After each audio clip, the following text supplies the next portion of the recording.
Hi, and welcome back to my channel.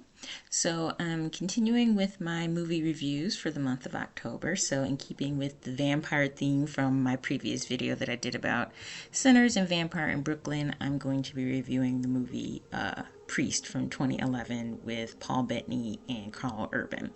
So part of the reason why I was interested in seeing Priest when it came out is because I was in my Karl Urban celebrity crush era. I go through a lot of celebrity crush eras, and you tend to go see the movies that these people are in. So that was the primary reason why I wanted to go see Priest when it came out. Also, I always like to joke that it came out in 2011. I had finished grad school a couple of years previous, and that was still in the period of my life where I thought I wanted to be a minister. So I always joked that I was a different type of Christian then than I am now. And so the religious theme of the movie was of interest to me as well. And then I was looking it up. So it's loosely based off of a Korean comic, actually. And basically, in the movie, it's like this alternate universe where vampires are like their own like separate species, and they've always been at war with humans.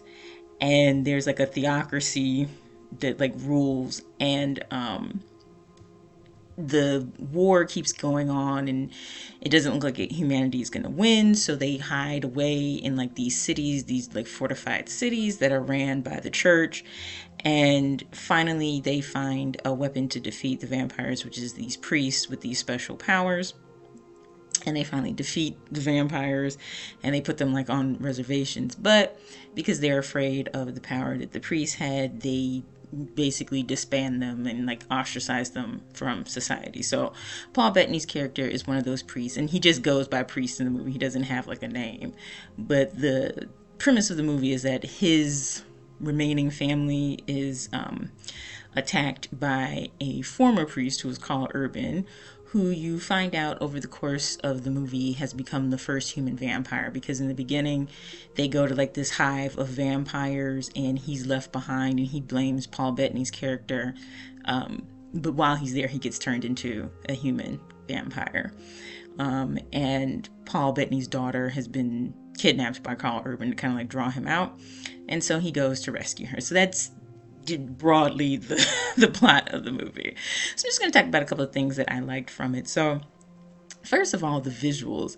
Like, I'm a sci-fi fan, and it definitely combines like the genres of sci-fi that I really like, which is like cyberpunk, steampunk, and steampunk, but also more, I guess, like sci-fi western, something along those lines. But that's because like the cities where humanity has now gone to live definitely gives you cyberpunk vibes.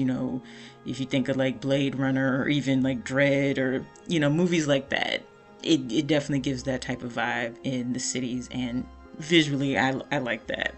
And then the towns that are outside the cities where Paul Bettany's family is definitely is supposed to be like a western feel to it. Like, his brother is like on this farm, and the people are dressed like the sheriff of the town is like dressed like a gunslinger from like a western TV show. So that's why I said like steampunk or like western sci-fi is the visual for the towns outside the cities. And like I said, both of those things I absolutely love visually. So just the look of the movie was something that I really liked. And then I also liked the fighting, because again, I thought it was fascinating that the priests, they prayed before they fight, and they had like these supernatural powers. It's kind of like, it gives me like Jedi vibes. I guess that's why I liked it. They gave off Jedi vibes with their speed and the way that they were able to fight. And like the weapons were like little crosses, stuff like that. Like I said, I was a different Christian then, and that type of stuff really was entertaining to me. But the thing that I thought was the most interesting about the movie was the way the theocracy was depicted. So again, it's based off of like the Catholic Church, but it's just referred to as the church, is like the ruling authority of these cities. And it's very dystopian, the way this like you see like these images on TVs across the cities, telling people that to go against the church is to go against God. And stopping people in the middle of the day to like pray, and they have to do like collective prayer, and then they go to confessionals that are in public, and the confessionals kind of look like porta potties. Like I said, very dystopian looking, and also very perfunctory. Like there's no intimacy to these religious practices. And especially like the scene where, because again, the priests have been like ostracized from society, and so Paul Bettany's character goes into the confessional, and it's just so detached. Like he's talking about these dreams he's having from like the war fighting the vampires, and it's clear that he's like in this emotional state, and the priest image that is like doing the confession with him just could care less.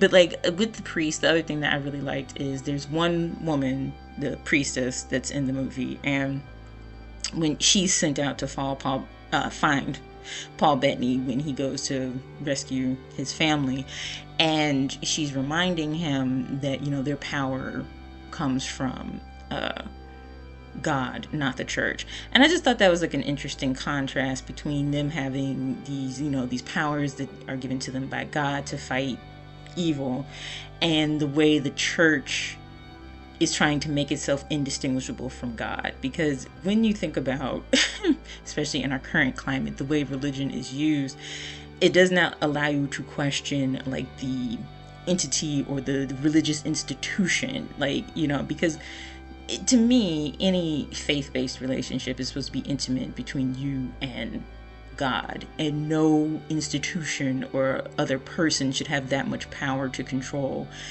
your interactions and relationship with God. So like that whole thing, like that tagline that they say, like to go against the church is to go against God, that's relevant to a lot of corruption in religious institutions, that they don't allow you to question them, and they deem themselves the authority on morality, spirituality, whatever.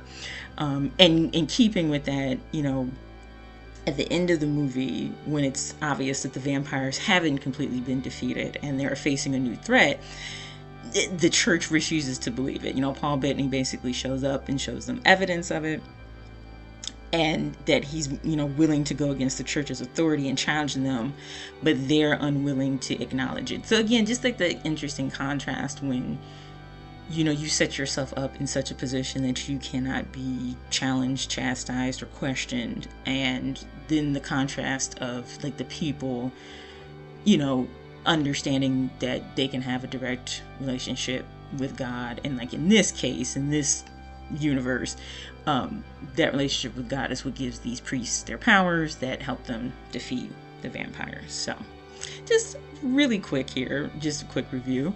And I think Priest is free right now on YouTube, but yeah, and I think it was like supposed to be like a series. They were definitely, the way the movie ends, I think they were going to do more, but it didn't really do well in the box office, so they didn't. But I liked it, and so that's just another little movie I watched this month because it's October, and like I said, keeping up with the vampire theme.